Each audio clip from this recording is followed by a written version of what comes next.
Today, we're not just going to talk about the Great War from a distance. Nope, we're going to step right into it.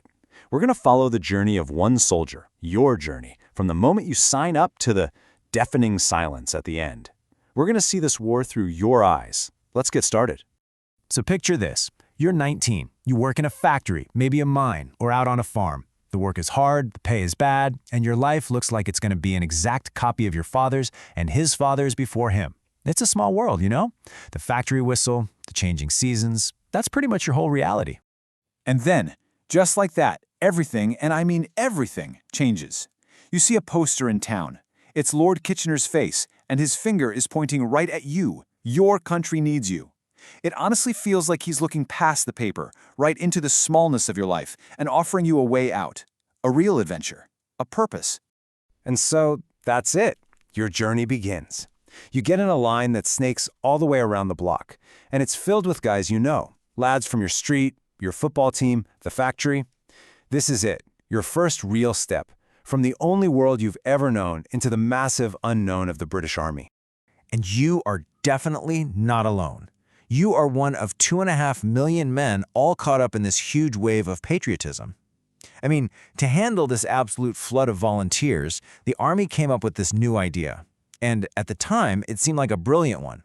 They called them PALS battalions. The idea was simple. You enlist with your friends so you can serve with the men you already know and trust. It seems like a real kindness, right? A way to face whatever's coming with your mates by your side. But this brilliant idea had a devastating, tragic flaw. It meant that a single shell, a single machine gun on a single bad day wouldn't just kill soldiers. It would gut an entire town. It would silence a whole factory floor and wipe out a generation of friends from one community all at once. So the Army gives you a uniform. It's this itchy khaki wool. The boots, well, they're either way too big or way too small. There's no in between. You spend months marching, learning how to fix a bayonet and charge at straw dummies.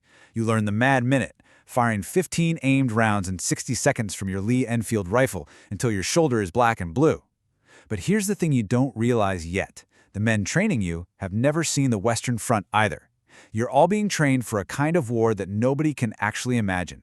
You get on a ship, you land in France, you march, and then, long before you can see anything, you hear it. It's a low, constant thunder on the horizon that just never, ever stops. It's the sound of the guns, and you are walking straight towards it. The very first thing that hits you, and I mean hits you, is the smell. It's a smell that no one could ever prepare you for. It's this mix of everything awful, decomposing bodies, both men and horses, the stink from the latrines, the sharp chemical smell of cordite from shell bursts, stagnant, foul water, gas, and just rot. It's a smell that gets into your clothes, your hair, and you feel like it gets into your soul. Your life shrinks to this brutal, rigid routine. Stand to every morning at dawn, standing on the fire step, rifle aimed into the mist of no man's land, waiting for an attack that might never come. Then it's work, always work. Repairing the trench walls that the rain and shells have collapsed, filling sandbags, trying to drain the mud. But the nights are when the real terror starts. Wiring parties. You crawl out into that hellscape between the trenches, fumbling with barbed wire in the dark, praying an enemy flare doesn't light you up for the machine gunners. You quickly learn the real truth of this place. It's a machine designed to destroy you, one way or another. It happens 6 weeks in. You lose your first friend. He heard a noise, and curiosity just got the better of him. He peeked his head over the top for maybe 2 seconds. That's all it took. He was 20, same name as your little brother back home. And just like that, you have a new job, writing a letter home to his mother.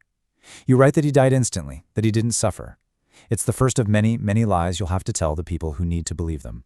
But you survive. And in this world, surviving means promotion. You get a stripe on your sleeve. Suddenly, you're not just responsible for yourself. Now you're responsible for keeping other men alive. Men you signed up with, men whose mothers and wives you know by name. As a sergeant, you report to a brand new second lieutenant. He's 21, just arrived from England, and he knows the training manual word for word. You're 22, but you've been here for 14 months, which feels like 100 years.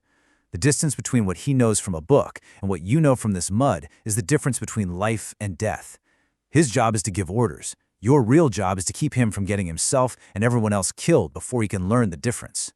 The constant shelling, the ground shaking for hours, sometimes days on end, it does more than just kill you. It breaks your mind. The Army called it neurasthenia, We'd call it shell shock or PTSD. But giving it a fancy, clinical-sounding name wasn't about understanding it. No, it was a tool. It made it a lot easier to treat a man's shattered mind, not as a wound, but as a crime. A failure of discipline. And the punishment for that failure? Death. 306 British and Commonwealth soldiers were executed by their own side for cowardice or desertion. You knew some of them. You remember one guy, he was buried alive by a shell explosion. His friends dug him out, but when they sent him back to the line 2 days later, he just broke. He couldn't stop shaking. He wandered off and they shot him at dawn. The army had no room for the idea that a man could be brave 100 times and still be broken on the 101st.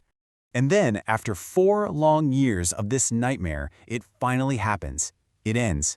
But you're about to discover that the end of the fighting is really just the beginning of a whole different kind of battle, one you'll be fighting inside yourself for the rest of your life. For more than 4 years, the sound of artillery has been the soundtrack to your life. A constant, grinding, earth-shaking roar that has defined every minute of every day. And then, at the 11th hour of the 11th day, of the 11th month, it just stops.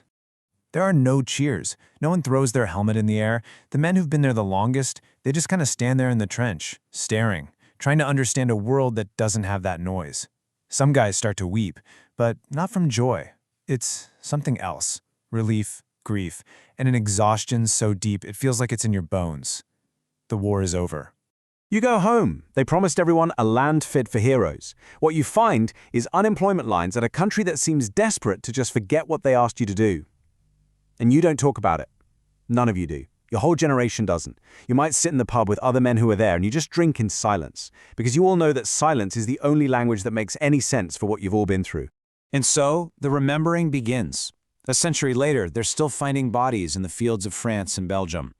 The ones they can't identify are buried under a simple headstone with these words chosen by the writer Rudyard Kipling. He chose them because his own son John was killed at 18. They never found his body. So these words are really an epitaph from a father for his own lost boy, and for all the others just like him. The gap between what these men actually saw and what words can possibly describe was just too wide. They couldn't explain it, and we could never truly imagine it. And now, that entire generation is gone. They carried their war in silence, which leaves us with a final, lingering question. Now that their voices are gone forever, what essential truths about war, about trauma, and about memory are lost to us in that final, unbroken silence?